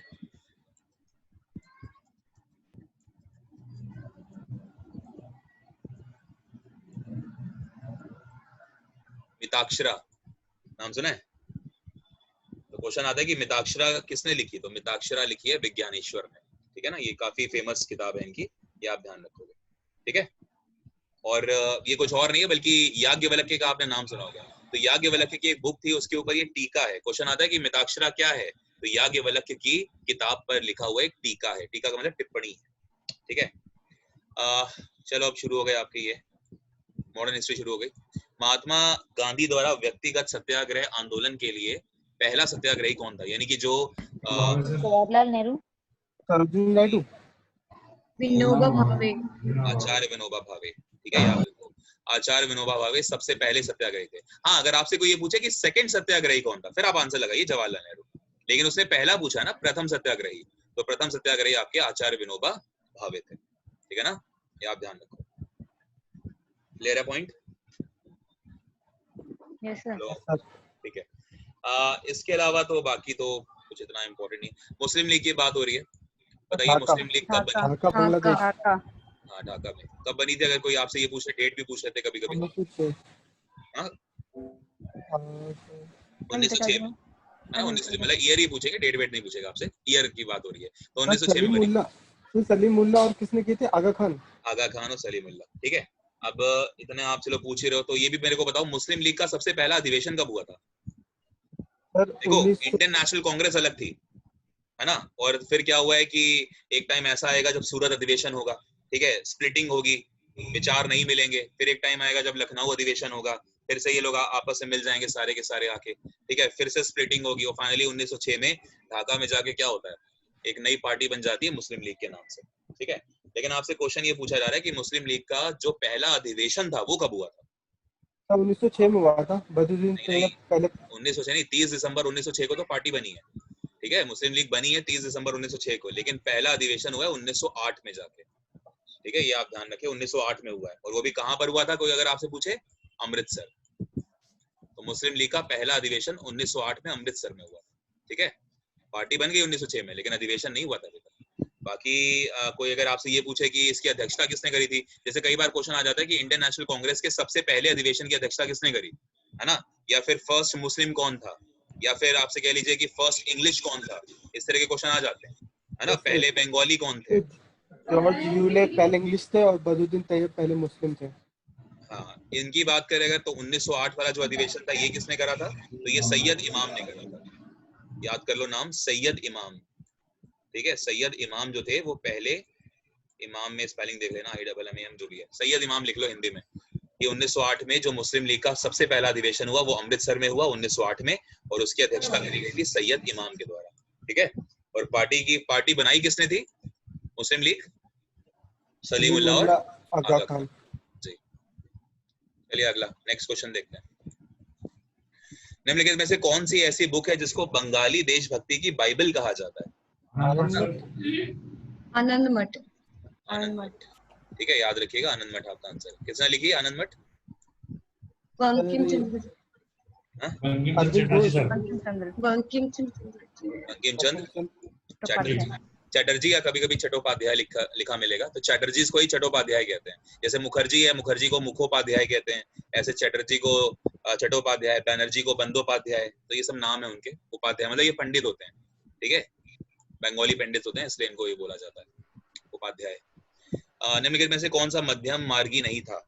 मध्यम मार्गी का मतलब समझ रहे हैं? मतलब जो एक्सट्रीमिस्ट नहीं था, मॉडरेटर्स में बाल गंगाधर तिलक। यस सर, मध्यम मार्गी नहीं था। बाकी तो तीनों वो थे सर। लाल बाल पाल का नाम सुना होगा आपने, यस सर, है ना। तो ये तीनों क्या थे? ये तीनों एक्सट्रीमिस्ट थे। हालांकि इसमें अरविंदो घोष को भी मिला लेते हैं।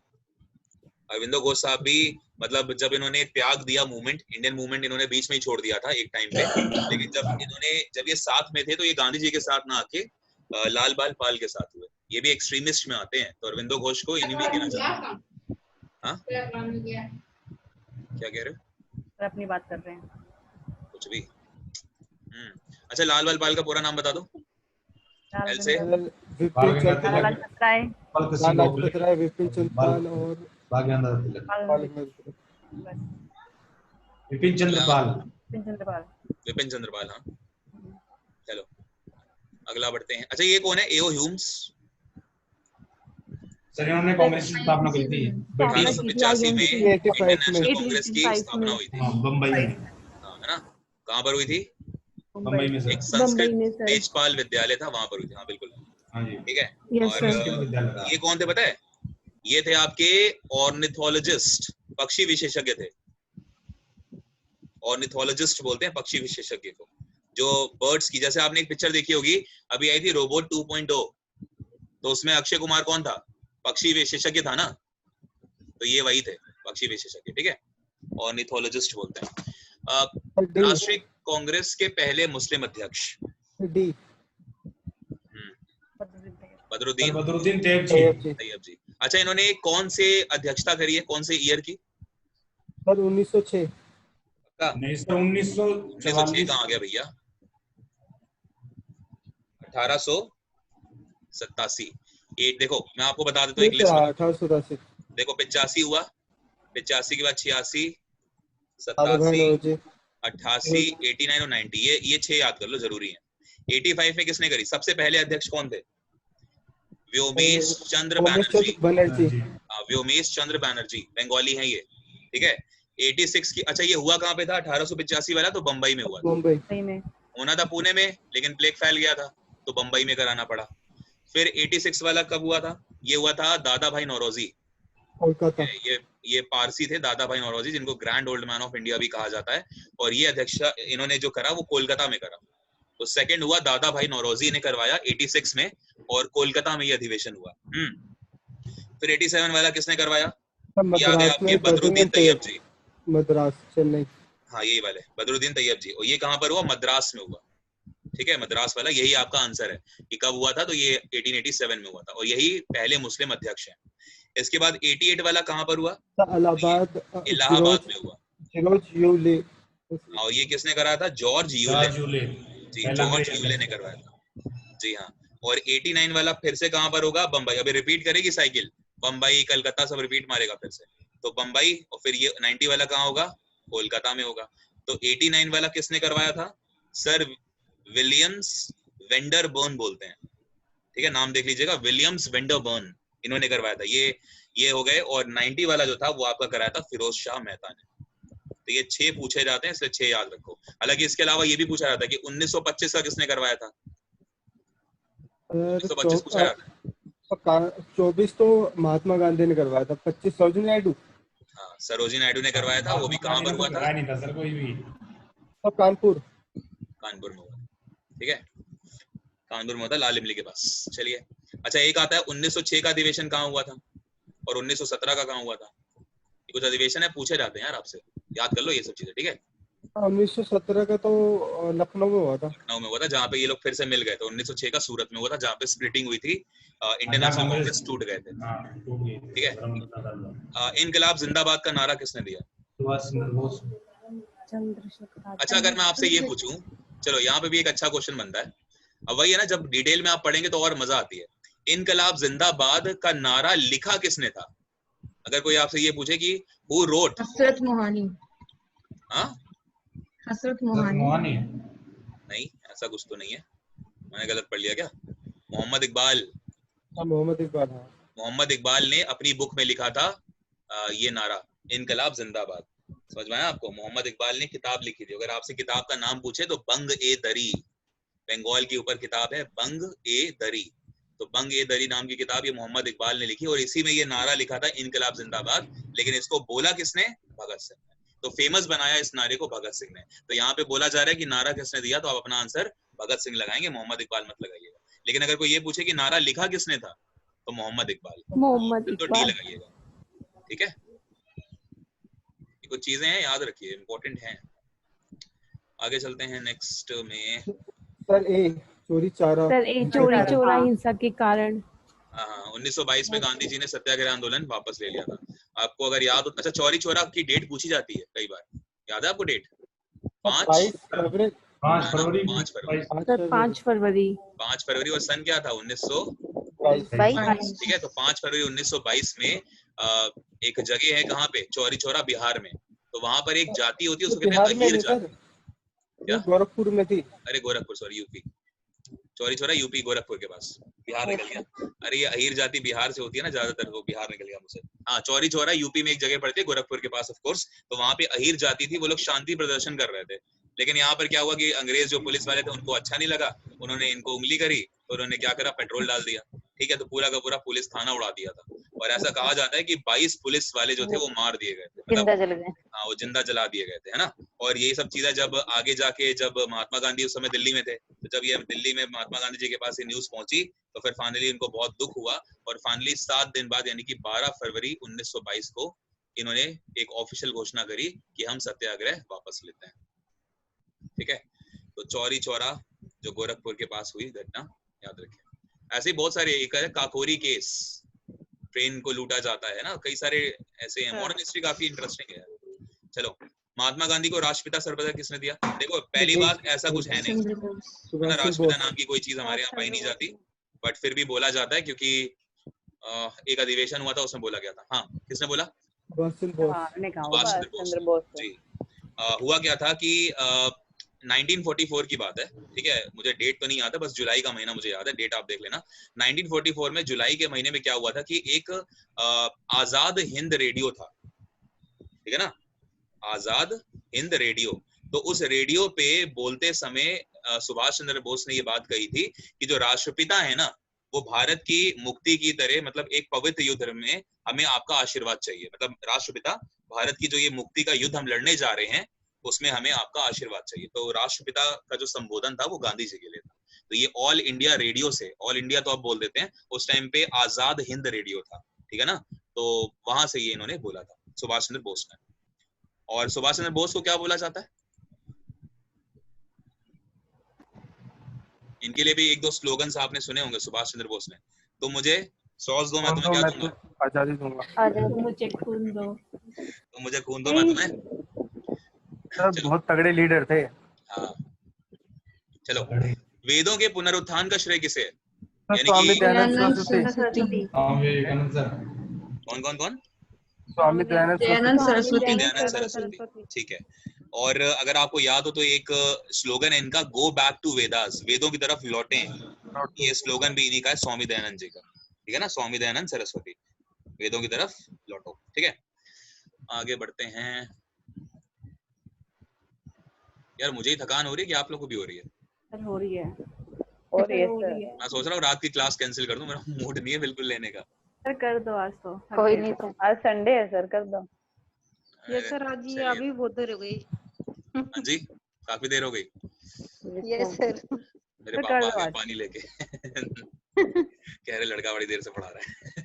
रात 2 घंटे हो गए सर।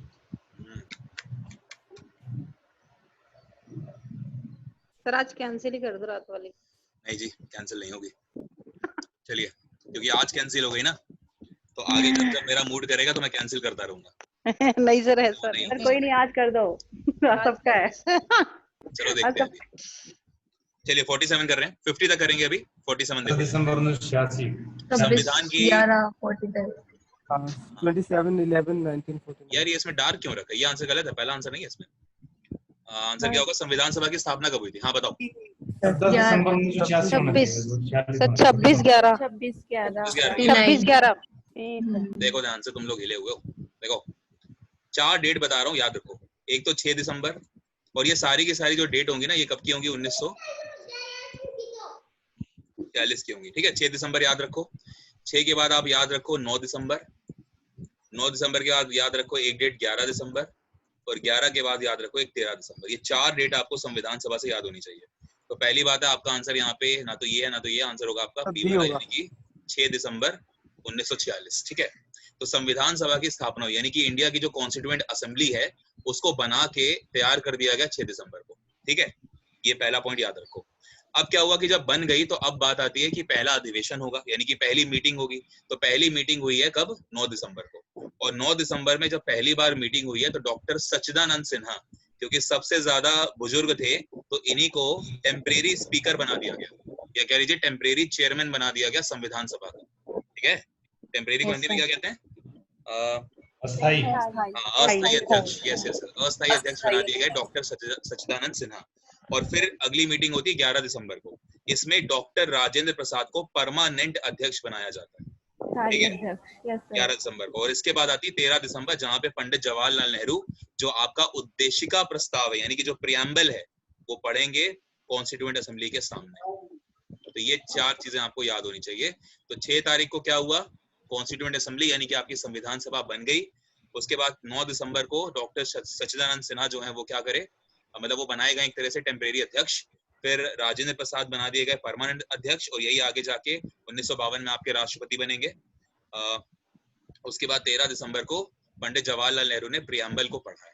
तो ये याद रहेंगी अब चीजें। तो आंसर आप बी करोगे। क्लियर? Yes sir. आगे बढ़ते हैं। अंग्रेजों के शासनकाल में भारत के आर्थिक दोहन के सिद्धांत को, यानी कि इसको आर्थिक दोहन को, इसको पता है इंग्लिश में क्या कहते हैं? Trend theory, DRAINED, trend theory. हाँ, तो ट्रेंड थ्योरी का जो कंसेप्ट है वो किसने दिया है? Dadabhai Naoroji, grand old man of India कहते हैं। ठीक है, बहुत अच्छे इकोनॉमिस्ट थे। अच्छा, अभी आपने ऊपर एक आचार्य विनोबा भावे की बात सुनी थी, याद है ना? जो पहले सत्याग्रही थे, ये बहुत अच्छे लॉयर रहे हैं। ठीक है, गांधी जी ने इनको काफी सपोर्ट भी करा एक टाइम पे, बहुत अच्छे लॉयर थे ये। चलो आगे चलते हैं। हाँ जी, 49 बताओ जल्दी से, कौन सा सही होगा, कौन सा मैच करेगा? Lord Dalhousie, lord William Bentinck, lord Ripon, lord Curzon. A होगा इसका, ए सर, ए होगा इसका। देखो मैंने आपको अभी थोड़ी देर पहले समझाया था कि डलहौजी ने क्या करा था, जो डॉक्ट्राइन ऑफ लैप्स थी, यानी कि डॉक्ट्रिन ऑफ लैप्स। ये व्यपहरण का जो सिद्धांत है वो डलहौजी के साथ चला।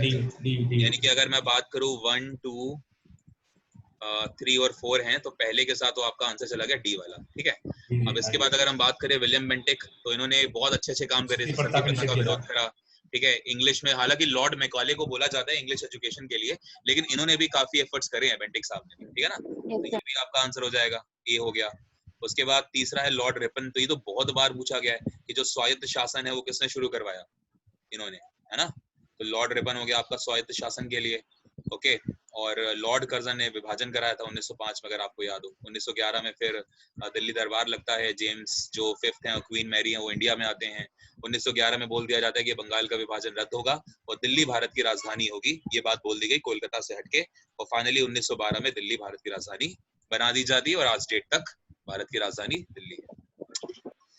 50 सभी भारत में संघ राज्यों का प्रशासन कौन प्रशासक होता है? तो आप जानते हैं राष्ट्रपति होता है, ठीक है, राष्ट्रपति करता है ना। प्रशासन जो है वो राष्ट्रपति देखता है। वो अलग बात है कि राष्ट्रपति ने अपने नुमाइंदे छोड़ रखे हैं राज्यपाल के नाम पे, या फिर कह लीजिए क्या होते हैं वो लेफ्टिनेंट गवर्नर्स के नाम पे, लेकिन प्रशासन कौन देखेगा? राष्ट्रपति देखेगा ना, ठीक है। जो संघ राज्य हैं उनका प्रशासन राष्ट्रपति के पास होता है। ये आंसर ना टिक कर देना उपराज्यपाल या फिर ये कुछ ऐसा। यूनियन टेरिटरी से लगा था संघ में। क्या यूनियन टेरिटरीज में तो राज्यपाल होता है। टेरिटरीज के हिसाब से राज्यपाल तो होता है, लेकिन आप एक बात बताओ, हमारे यहाँ पे जो पूरा का पूरा एडमिनिस्ट्रेशन चल रहा है वो प्रधानमंत्री चला रहा है मानते हैं, लेकिन किसके नाम पे चल रहा है? First citizen of India, president of India के नाम पे। तो सब चीजें है ना। तो राष्ट्रपति के नाम पे प्रशासन चलता है, ठीक है। और वो अलग बात है कि राष्ट्रपति चलवाता किससे है? जो राज्यपाल हो गए, उपराज्यपाल हो गए, इन सब से, ठीक है ना। चलो, तो आंसर ये लगा ना, कंफ्यूजिंग क्वेश्चन होता है ये। तो भारत में संघ राज्यों का प्रशासन होता है राष्ट्रपति द्वारा, ठीक। राष्ट्रपति चाहे तो किसी भी राज्यपाल को कभी भी निकाल दे, क्योंकि जो राज्यपाल है वो राष्ट्रपति के प्रसाद पर्यंत काम करता है, यानी कि जब तक राष्ट्रपति चाहेगा तब तक ये लोग काम करेंगे। ऐसी प्राइम मिनिस्टर है, प्राइम मिनिस्टर जब चाहे अपनी कैबिनेट को पूरी की पूरी एंड कर सकता है, यानी कि डिसॉल्व कर सकता है। अगर आज ये प्रधानमंत्री साहब ये बोल दें मोदी जी को, सॉरी क्या नाम है, अमित शाह जी को, कि आपको हम हटाते हैं, ठीक है, तो अगर हटाते हैं तो फिर उनको हटना पड़ेगा। क्यों? क्योंकि वो कौन है? वो प्राइम मिनिस्टर है भारत के, और जो पूरा का पूरा कैबिनेट है वो उनके नाम पे चल रहा है, ठीक है ना। और अगर कल को कैबिनेट पूरी अपने आप हट जाए तो प्राइम मिनिस्टर को भी अपने आप हटना पड़ेगा, इस्तीफा देना पड़ेगा। यानी कि कैबिनेट का इस्तीफा का मतलब प्राइम मिनिस्टर का इस्तीफा माना जाता है, ठीक है। चलो फिर 51 से अभी करें या बाद में करें? बाद में रहता है, थक गए सर सर। बाद 100 में तक निपटा करते लें। हैं।